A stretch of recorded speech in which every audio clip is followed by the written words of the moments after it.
Hello friends, आज की इस वीडियो में हम देखेंगे क्वाड्रेटिक इक्वेशन यानी कि द्विघात समीकरण और इसका ये पार्ट 1 है, भाग 1। और जानेंगे कि द्विघात समीकरण के क्वेश्चंस को आसानी से कैसे सॉल्व किया जा सकता है। विद इन 20 to 30 सेकंड यानी कि 20 से 30 सेकंड में एक क्वेश्चन को कैसे सॉल्व किया जा सकता है द्विघात समीकरण के। और जानेंगे कि इसके क्वेश्चंस में, द्विघात समीकरण के क्वेश्चंस में ट्रिक को कैसे अप्लाई किया जाता है।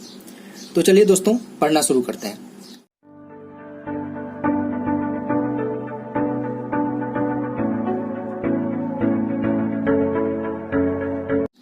हेलो फ्रेंड्स, मेरा नाम है रोशन और आप सभी का आपके अपने यूट्यूब चैनल रोशन की क्लास में एक बार फिर से बहुत बहुत स्वागत है। आज की इस वीडियो में हम देखेंगे द्विघात समीकरण का भाग 1 और ये हमारी वीडियो होगी स्पेशली IBPS RRB यानी कि जो ग्रामीण बैंक के एग्जाम होते हैं PO और क्लर्क लेवल के, या फिर आप SSC का एग्जाम दे रहे हैं, CGL का या फिर CHSL का। तो आज की पूरी वीडियो आप लोगों के लिए है। आप आज की पूरी वीडियो बहुत ध्यान से देखिएगा। आज के बाद मैं गारंटी लेता हूं कि आज की वीडियो देखने के बाद आपको द्विघात समीकरण में कभी भी कोई दिक्कत नहीं होगी, किसी भी टाइप का क्वेश्चन आ जाए। तो चलिए दोस्तों, देखते हैं कि इसमें बेसिक क्या क्या होता है। तो सबसे पहले आपको 3 चीज याद रखना है कि 3 चीज आपको पता होना चाहिए कि कैसे कैसे यहाँ पे किया जाता है। पहला है फैक्टर यानी कि गुणनखंड। गुणनखंड आपको करने आना चाहिए। अगर गुणनखंड करने नहीं आता आपको तो आपको सीखना पड़ेगा। मैं आपको स्पेशली एक वीडियो बना दूंगा गुणनखंड कैसे निकालते हैं किसी संख्या का। और दूसरा यहाँ पे है साइन कन्वर्जन, कि अगर चिन्ह दिया गया है प्लस है तो इसको हम क्या चेंज करेंगे। तो इसको मैं यहाँ पे बता देता हूँ, माइनस माइनस करते हैं, लेकिन अभी आगे मैं नीचे अभी वीडियो में और बताऊंगा बाद में। यहाँ पे मैं आपको बस साइन कन्वर्जन क्या होता है उसके बारे में बता रहा था कि अगर कोई नंबर दिया गया है प्लस के थ्रू तो उसको हम माइनस में कन्वर्ट करते हैं, या फिर अगर माइनस दिया गया है तो उसको प्लस में कैसे कन्वर्ट करते हैं, तो इसको बताऊंगा अभी मैं आगे चल के। दूसरी चीज थी ये। और तीसरी चीज जो सबसे इंपॉर्टेंट है कि अगर आप क्वेश्चन को सॉल्व भी कर लेंगे, फैक्टर निकाल लेंगे, साइन कन्वर्ट भी कर लेंगे, तो यहां पे होता है कंपैरिजन। कंपैरिजन यानी कि तुलना करना होता है। क्या तुलना करेंगे? एक समीकरण देगा यक्स के फॉर्म में, उसके कुछ मान आएंगे, द्विघात समीकरण है तो 2 मान आएंगे, ठीक। और एक समीकरण होगा y में, तो वहां पे भी y के स्क्वायर द्विघात समीकरण की तरीके से दिया रहेगा तो वहां पे भी y के 2 मान आएंगे। तो यहाँ पे x के दोनों मानों का y के दोनों मानों से किस तरीके से तुलना करना होता है इसके बारे में भी आपको पता होना चाहिए। तो ये 3 चीज थे बेसिक। अब इसके बाद यहाँ पे जो एग्जाम में प्रश्न आते हैं, जो बैंक एग्जाम होते हैं खासतौर से उनके लिए मैं बता रहा हूँ कि यहाँ पे आपने देखे होंगे कि यहाँ पे आपके सामने 5 ऑप्शन होते हैं। बाकी एग्जाम्स में तो आपके सामने 4 ऑप्शन होते हैं, लेकिन बैंक के एग्जाम में आपके पास 5 ऑप्शन होते हैं, इसलिए थोड़ा सा ये और टफ हो जाता है। यहाँ पे 5 ऑप्शन कैसे होते हैं? सबसे पहले होता है यक्स ग्रेटर देन आपका वाई होता है, ठीक। और दूसरा यहाँ पे साइन होता है यक्स लेस देन वाई के नाम से होता है। तीसरा क्या होता है यहाँ पे? X greater than equal to Y.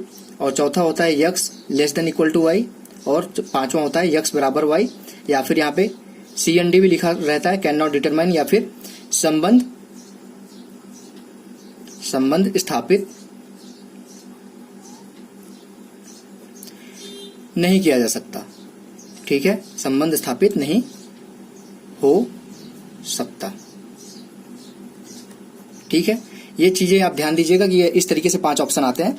X Y से बड़ा है, यक्स वाई से छोटा है, यक्स वाई से बड़ा भी है और यक्स का एक मान वाई के बराबर भी है।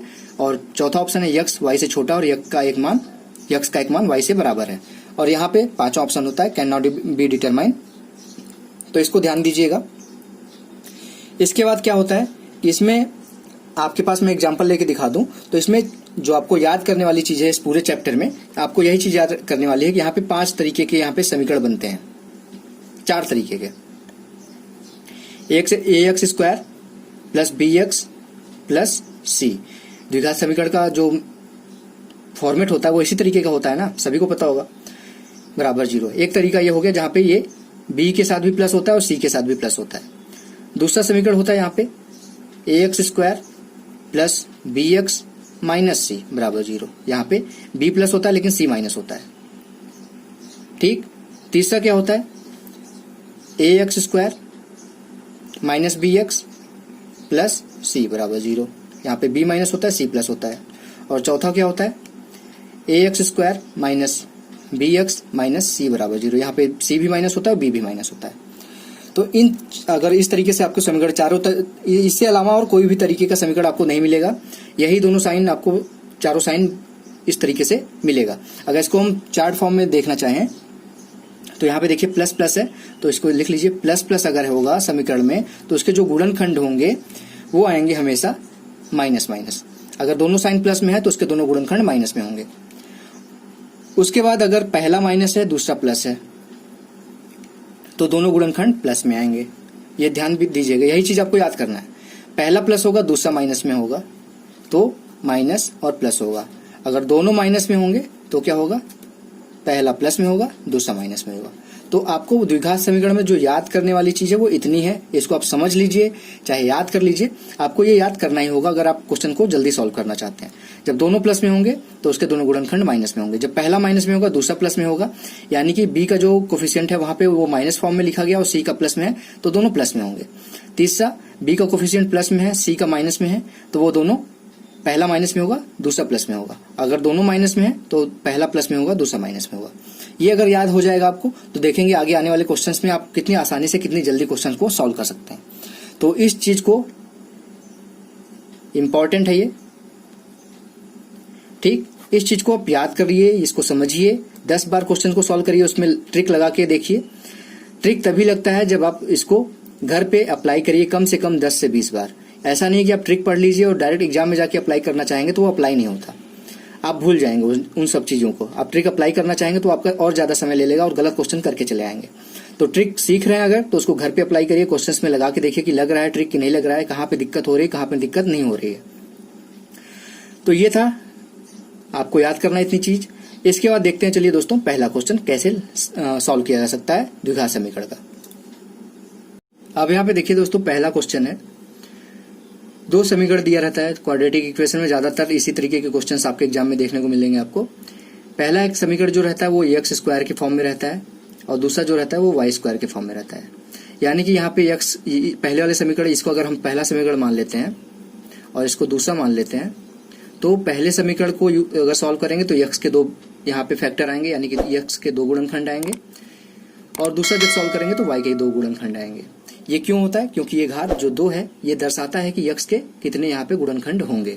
अगर यक्स के घात 3 होगा, वाई के घात 3 होगा तो यक्स के 3 मान आएंगे, वाई के भी 3 मान आएंगे। यक्स के घात कोई नहीं है तो वाई, यक्स का 1 मान आएगा, वाई डायरेक्ट लिखा गया है तो वाई का 1 मान आएगा। ये आपको ध्यान में रखना है।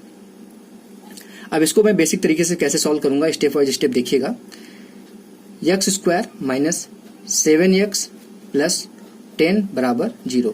अगर ये क्वेश्चन आपके एग्जाम में आता है ना तो आपको इस तरीके से जो क्वेश्चन दिया गया रहेगा उसको यहाँ पे लिखने की जरूरत नहीं है। आप स्क्रीन पे ही देखिए कि इसके फैक्टर क्या बन सकते हैं, उसके बाद डायरेक्ट आप अपने कॉपी वहाँ पे जो पेपर मिलेगा उस पर उसके फैक्टर लिखिए और साइन कन्वर्ट करिए और तुरंत आंसर निकालिए। क्योंकि ये इस तरीके से इक्वेशन लिखेंगे तो आपका कम से कम, अगर दोनों इक्वेशन ये भी लिखेंगे तो आपका 5 से 10 सेकंड चला ही जाएगा। तो 5 से 10 सेकंड में क्वेश्चन हो जाएगा तो लिखने की क्या जरूरत है। अब यहाँ पे मैं आपको बता रहा हूँ तो यहाँ पे स्टेप बाय स्टेप बताऊंगा। ये पहला स्टेप है, ठीक है। पहले स्टेप में क्या करते हैं, लिखने के बाद क्वेश्चन। अब देखते हैं कि यक्स का यहाँ पे कोफिशिएंट क्या है, कुछ नहीं है तो यहाँ पे मान लेते हैं कि 1 है। अब इसका जो है वो इसमें कांस्टेंट में गुणा करेंगे तो क्या होगा, 10 का गुणा 1 में करेंगे तो 10 ही रहेगा।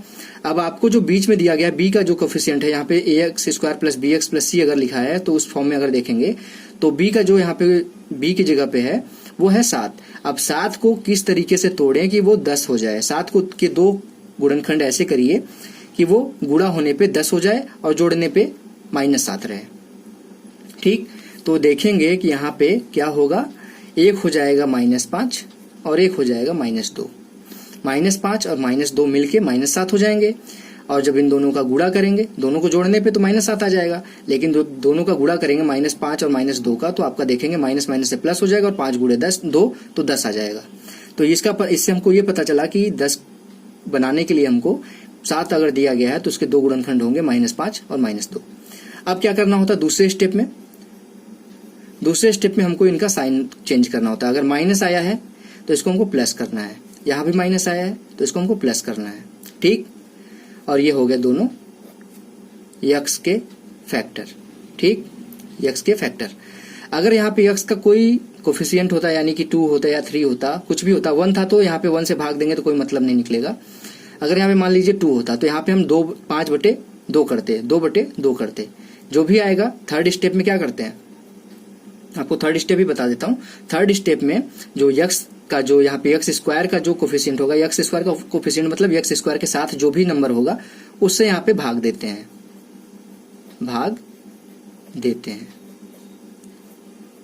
ठीक, यहाँ पे कुछ नहीं है तो इसको हम इस तरीके से लिख दीजिए अगर, या फिर मत लिखिए तो दोनों का मान वही होगा 5 और 2 प्लस में।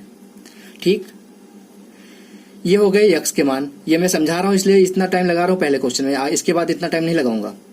आप लोग को पहले क्वेश्चन में समझ लीजिए। अब दूसरा क्या है यहाँ पे, y square minus 5y plus 6 बराबर 0। अब यहाँ पे आपको बनाना है 6। किसको बनाना है, 5 के ऐसे फैक्टर करने हैं, 5 के ऐसे गुणनखंड करने हैं कि वो दोनों का गुणा करने पे 6 आए। तो -5 को कैसे तोड़ेंगे, -5 को -3 कर लीजिए और -2 कर लीजिए। -3 -2 मिलके जोड़ेंगे तो -5 हो जाएगा। -3 का -2 में गुणा करेंगे तो 6 आ जाएगा। अब उसके बाद क्या करते थे, साइन चेंज करते थे, +3 +2 हो गया।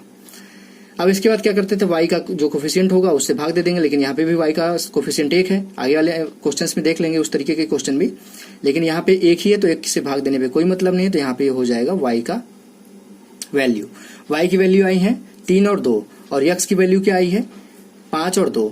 यहाँ पे देखिए 2 से 2 बराबर है, लेकिन यहाँ पे देखिए 5 जो है, 5 का अगर हम कंपेयर, तीसरा जो मैंने स्टार्टिंग बताया था कि आपने क्या किया, फैक्टर कर लिया, उसके बाद साइन कन्वर्जन भी कर लिया। साइन कन्वर्जन करने के बाद आपको क्या करना है, कंपैरिजन करना है x की वैल्यू दोनों वैल्यूज को y की दोनों वैल्यूज से। तो यहाँ पे देखिए 5 है और यहाँ पे क्या है 3 है और 2 है, यानी कि 5 3 और 2 से दोनों से बड़ा है, बड़ा लिख लिया यहाँ पे। ठीक, साइन लगा लिया। उसके बाद क्या है, 2 है, 2 है क्या 3 से छोटा ही बड़ा है, 3 से छोटा है तो यहाँ पे छोटा भी आ गया। अब ये चीज देखेंगे कि यहाँ पे छोटा भी है साइन, बड़ा भी साइन है, यानी कि दोनों तरफ के साइन है, तो हमको आगे चेक करने की जरूरत ही नहीं है। अगर दोनों तरफ की साइन मिल गई हमको तो मतलब कि रिलेशन यहाँ पे, यानी कि संबंध स्थापित नहीं होगा। तो मैंने स्टार्टिंग में जो 5वां ऑप्शन दिखाया था उसमें से जो 5वां ऑप्शन है वो हो जाएगा C&D, can not be determine. ठीक, आशा करता हूं आपको ये समझ में आ गया होगा पहला क्वेश्चन। अब दोस्तों देखते हैं दूसरा प्रश्न। यहाँ पे देख लीजिए, दूसरा प्रश्न है, इसको ध्यान से देखिएगा। इसमें y के जो कोफिशिएंट की बात मैं कर रहा था, यहाँ पे देखिए y के साथ 3 है, तो उस स्टेप को कैसे करते हैं भाग देने वाले को, उसको मैं यहाँ पे दिखाऊंगा। यहाँ पे देख लीजिए, अब तुरंत यहाँ पे मैं दोबारा क्वेश्चन को लिखूंगा नहीं, फैक्टर करके दिखाऊंगा कि जल्दी से क्वेश्चन कैसे करते हैं। 35 है, अब 12 को ये ऐसे फैक्टर करने हैं, आपको लिख देता हूं नहीं तो आप लोग समझ नहीं पाएंगे, लिख देता हूं। बस मेरा यहाँ पे बताने का ये मतलब है कि एग्जाम में आप लिखिएगा मत, डायरेक्ट फैक्टर करिएगा। इस स्टेप पे आइए जो मैं आप करने जा रहा हूं। तो यहाँ पे देखिए 35 बनाना है आपको 12 को तोड़ के। 12 को कैसे तोड़े कि उसका 2 ऐसे गुणनखंड करें जिसका गुणा करने पे 35 आएगा। तो आप तुरंत अगर आप प्रैक्टिस किए रहेंगे, एक 7 हो जाएगा, एक 5 हो जाएगा। और यहाँ पे ध्यान दीजिएगा, जो बड़ी वैल्यू होगी दोनों में वो इस तरफ लिखेंगे और जो छोटी वैल्यू रहेगी वो इस तरफ लिखेंगे। तो 7 5 35, 7 × 5 35 हो गया। इससे ये पता चल गया कि यहाँ पे हमारा एक गुणनखंड 7 होगा, दूसरा यहाँ पे 5 होगा। 7 5 मिलके 12 बन जाएंगे। अब यहाँ पे क्या करते थे दूसरे स्टेप में, दूसरा स्टेप भी यही कर देता हूँ मैं, नीचे कर देता हूँ, चलिए ठीक है आपके लिए। दूसरे स्टेप में साइन चेंज करते थे, यानी कि -7 हो जाएगा और -5 हो जाएगा। अब ये तो हो गया, यहाँ पे देखेंगे x के साथ कुछ नहीं है, ये तो आ गया आपका x के दोनों मान। अब y का यहाँ पे मान निकालना हो तो कैसे करेंगे, y का मान निकालने के लिए क्या करते हैं, 3y² है प्लस 19y है, यानी कि 19y प्लस 20 बराबर 0। ठीक, अब इसको देखिए, इसमें यहाँ पे क्या करते हैं कि मैंने बताया था स्टार्टिंग पहले क्वेश्चन में कि जो y का जो कोफिशिएंट है उसका गुणा करते हैं कांस्टेंट में। तो यहाँ पे 20 है, यानी कि 20 है, 20 का गुणा 3 में करेंगे तो क्या होगा 60 आ जाएगा, यानी कि यहाँ पे लिख लीजिए 60। ठीक, ये आपको समझाने के लिए लिख रहा हूँ कि आप मिस न करें। अब आपको 19 के ऐसे गुणनखंड करने हैं 2 जिसका गुणा करने पे 60 है, तो सीधे सीधे दिख रहा है यहाँ पे। एक हो जाएगा 15, एक हो जाएगा 4, 15 और 4 जोड़ेंगे तो 19 आएगा, 15 × 4 करेंगे तो 60 आएगा। ठीक, अब क्या करते थे हम, साइन चेंज करते थे, यानी कि माइनस कर देंगे, दोनों प्लस थे तो ये हो गया। लेकिन क्या ये y का मान है? नहीं, ये y का मान नहीं होगा अभी भी, क्योंकि अभी तीसरे स्टेप में क्या करते थे, यहाँ पे हम तीसरा स्टेप यहाँ पे है जो, अब इसलिए मैंने ये क्वेश्चन लिया है यहाँ पे कि तीसरे स्टेप को यहाँ पे दिखा सकूं मैं आप लोगों को। तीसरे स्टेप में क्या करते थे, जो यहाँ पे -15 आया है और -4 आया है, तो क्या करेंगे, जो y का कोफिशिएंट है y² का, उससे भाग दे देंगे। अब ये होगा आपका मान, -15 में 3 का भाग देंगे तो कितना आएगा, -5 आएगा, और -4 में 3 का भाग देंगे तो कितना आएगा, 1.3 आएगा माइनस में।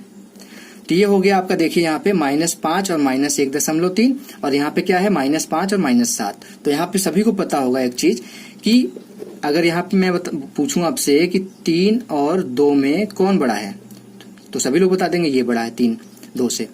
लेकिन अगर पूछूं कि -3 और -2 में कौन बड़ा है, तो क्या ये साइन सही लगी है? नहीं, ये साइन सही नहीं है। -3 ये है और -2 ये है, तो -2 बड़ा रहेगा। माइनस में जितना छोटा रहेगा वो उतना बड़ा रहेगा, ठीक है।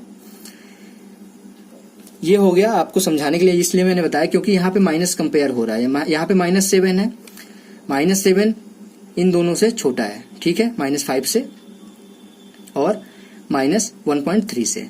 अब यहाँ पे -5 का अगर कंपेयर करें तो -5 इससे बराबर है, लेकिन यहाँ पे अगर -1.3 की कंपेयर करें इन दोनों वैल्यू से, तो -1.3 इन दोनों वैल्यू से बड़ी है। तो क्या आएगा, एक तो हो गया बराबर का साइन लग गया इसकी वजह से, ठीक।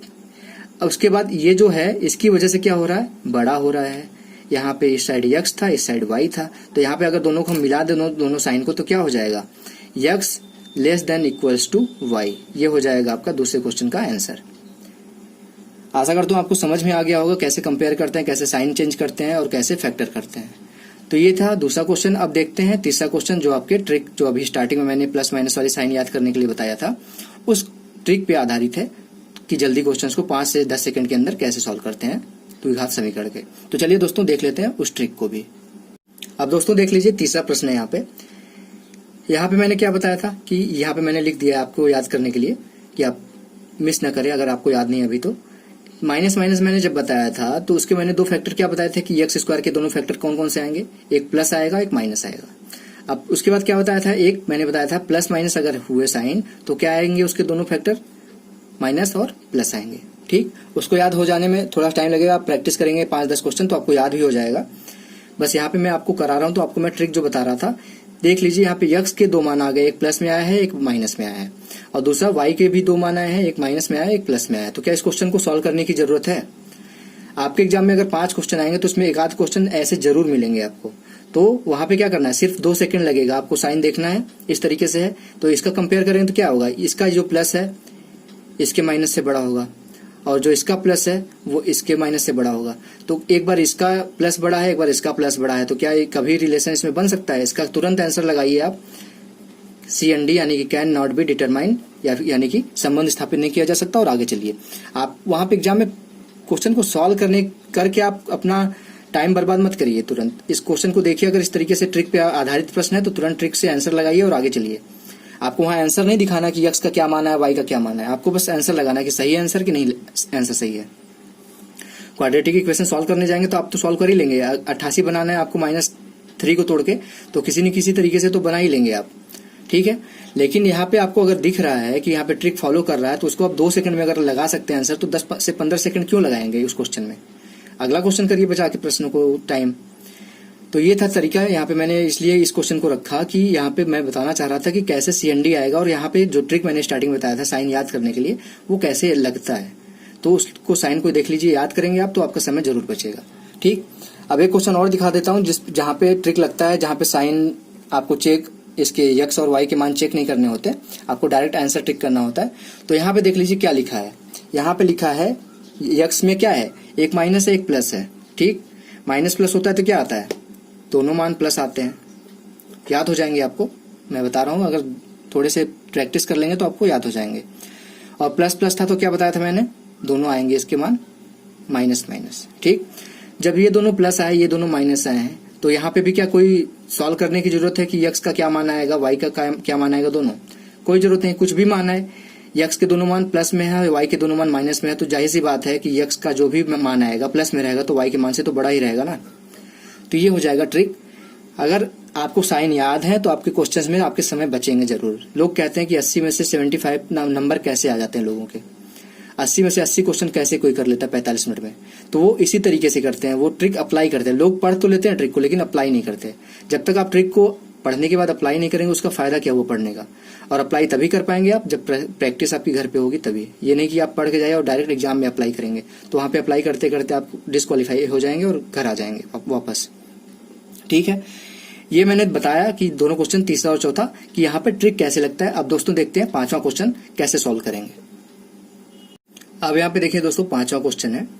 पांचवा क्वेश्चन क्या है, यक्स बराबर अंडर रूट 144, वाई स्क्वायर बराबर 144। तो यहाँ पे ध्यान देने वाली क्या बात है, ये स्टार्टिंग में मैंने इस वीडियो के स्टार्टिंग में बताया था कि अगर किसी की घात 2 हो तो कितना मान आएगा, 2 मान आएंगे। यहाँ पे y के जो मान आएंगे वो 2 आएंगे। ठीक, लेकिन यहाँ पे देख लीजिए यक्स की कोई घात है। मैंने बताया था अगर यक्स की घात कोई नहीं है, लीनियर इक्वेशन है, तो यक्स का कितना मान आएगा, सिर्फ और सिर्फ 1 मान आएगा। ठीक है, तो रूट यहाँ पे जो है रूट 144 किसका वैल्यू होता है, ये होता है 12 का। ठीक, 12 बराबर 144 यानी कि 12 स्क्वायर 144 होता है। लेकिन यहाँ पे जब इसको तोड़ेंगे आप तो ये क्या हो जाएगा आपका, यहाँ पे y के 2 मान आएंगे। तो यहाँ पे जो 144 को तोड़ेंगे तो एक मान आएगा आपका +12 और दूसरा मान आएगा -12। जब यहाँ पे एक प्लस में है एक माइनस में है, यहाँ पे सिर्फ प्लस में है। ठीक, तो क्या होगा, यहाँ पे कौन सा रिलेशन बनेगा अगर कंपेयर करेंगे तो ये इससे कंपेयर करेंगे तो ये इसके बराबर है, फिर इससे कंपेयर करेंगे तो ये जो x का मान है y से बड़ा है, तो क्या आएगा, x बड़ा भी है और बराबर भी है y के। ये आ जाएगा आपका वैल्यू। एग्जाम में 100% गारंटी लेता हूं कि इस तरीके के क्वेश्चन एक आध आ जाते हैं और आप लोग कंफ्यूज रहते हैं, आपका बेसिक कॉन्सेप्ट क्लियर नहीं रहता, तो वहां पे आप सोचने लगते हैं कि यहाँ पे क्या होगा, कंफ्यूज रहते हैं कि गलत तो नहीं कर रहा हूं। तो यहाँ पे घर पे इतनी अच्छी पढ़ाई कर लीजिए कि वहां पे कंफ्यूज होने की दिक्कत ही ना हो। अगर एक वैल्यू है यक्स के कोई घात नहीं तो एक वैल्यू आएगी, और इसका मान सभी को पता है कि 12 होता है। लेकिन यहाँ पे जब 2 घात है y के तो 2 वैल्यू आएंगी, एक प्लस में आएगा एक माइनस में आएगा। ठीक, तो इस तरीके से करते हैं, इसको आप भूलिएगा मत। तो दोस्तों अब देखते हैं छठवां क्वेश्चन कैसे सॉल्व करेंगे। अब दोस्तों देखिए छठे क्वेश्चन की तरफ भी एक क्वेश्चन आपके एग्जाम के लिए इंपॉर्टेंट होता है कि यहाँ पे देखिए लिखा गया है यक्स स्क्वायर बराबर 16, तो यानी कि यक्स के 2 मान आएंगे, क्या आएगा, एक प्लस में 4 आएगा और एक माइनस में 4 आएगा। ठीक है, और यहाँ पे क्या लिखा है, वाई क्यूब बराबर 64, वाई बराबर कितना आएगा, फिर यहाँ पे आएगा +4, क्योंकि जो 64 होता है किसका क्यूब होता है, 4 का होता है, +4 और +4, तीनों मान प्लस में आएंगे इसके, और इसका एक मान प्लस में आएगा, एक मान माइनस में आएगा। तो ये यहाँ पे अगर कंपेयर करें तो क्या होगा, ये वाला मान तो तीनों के बराबर होगा, लेकिन ये वाला मान तीनों से छोटा होगा। तो क्या आएगा, x < y, यानी कि x छोटा है बराबर है y के। अब यहाँ पे अगर आपको कंफ्यूजन हो कि यहाँ पे तीनों मान इसके प्लस में कैसे आए, तो यहाँ पे एक फॉर्मूला होता है। अगर यहाँ पे लिख के मैं आपको समझा दूं, वाई क्यूब बराबर 64 है, तो इसको हम इस तरीके से भी लिख सकते हैं कि नहीं, वाई क्यूब माइनस 64 बराबर 0। अब इसको इस तरीके से भी लिख सकते हैं, वाई क्यूब माइनस 4 का क्यूब बराबर 0। यहाँ पे एक फार्मूला होता है ए क्यूब माइनस बी क्यूब का। क्या होता है वो फार्मूला, ए माइनस बी और दूसरे ब्रैकेट में होता है A square plus A B plus B square. यहाँ पे अगर ए और बी के मान रख के अगर सॉल्व करेंगे, वाई और ए को वाई मान लेंगे और बी को 4 मान लेंगे, तो इस तरीके से सॉल्व करेंगे यहाँ पे रख के, तो वाई के तीनों मान प्लस में आ जाएंगे। ठीक है, आशा करता हूँ आपको समझ में आ गया होगा कि यहाँ पे कैसे मान इसका आता है। तो ये था छठवां क्वेश्चन। अब देख लेते हैं एक क्वेश्चन और आता है, 7वां प्रश्न, वो किस तरीके से एग्जाम में पूछा जाता है। अब यहाँ पे एक क्वेश्चन आता है 7वें क्वेश्चन की तरह, मैं लिख के दिखा देता हूँ आपको क्वेश्चन। एक्स स्क्वायर माइनस 16 बराबर 0, और आता है एक दूसरा इक्वेशन वाई स्क्वायर माइनस मान लीजिए 9y प्लस 20। तो यहाँ पे आपको यक्स का मान पता है कि क्या होगा, एक आएगा आपका प्लस में 4 और एक आएगा माइनस में 4। ठीक, अब इसको कैसे फैक्टर करेंगे, मैंने आप जो बेसिक तरीका बताया है उसको करिए। यहाँ पे 20 का गुणा किस में करेंगे, यहाँ पे कुछ नहीं है तो 1 का गुणा करिए, चाहे मत करिए, तो 20 ही रहेगा। अब यहाँ पे -9 को इस तरीके से तोड़ना है, इसका गुणनखंड इस तरीके से करना है कि गुणा करने पे 20 है और उसको जोड़ने पे -9 आया। तो यहाँ पे सीधे सीधे दिख रहा है कि -5 एक हो जाएगा और एक हो जाएगा -4, -5 और -4 मिलकर -9 हो जाएंगे और इसका गुणा करेंगे तो 20 हो जाएगा। ठीक, तो यहाँ पे क्या करते, फिर साइन चेंज करते थे, ये हो जाएगा साइन चेंज कर दिए। अब जो y का फैक्टर यहाँ पे कोफिशिएंट था वो कुछ नहीं था, एक ही था, तो इससे किसी से भाग नहीं देंगे, तो आपका ये हो जाएगा y के दोनों मान हो जाएंगे। ठीक है, अब यहाँ पे कंपेयर करेंगे तो क्या होगा, यहाँ पे एक 4 था, इस 4 से बराबर होगा, और ये 4 इस 5 से छोटा होगा। तो जब ये प्लस वाला यहाँ पे बराबर और छोटा है, तो माइनस वाला तो कभी भी इससे बड़ा नहीं हो सकता। तो यहाँ पे इसको हम अगर इस तरीके से लिख सके तो यक्स का जो दोनों मान है वो या तो छोटा हो सकता है या तो बराबर हो सकता है किसके, y से।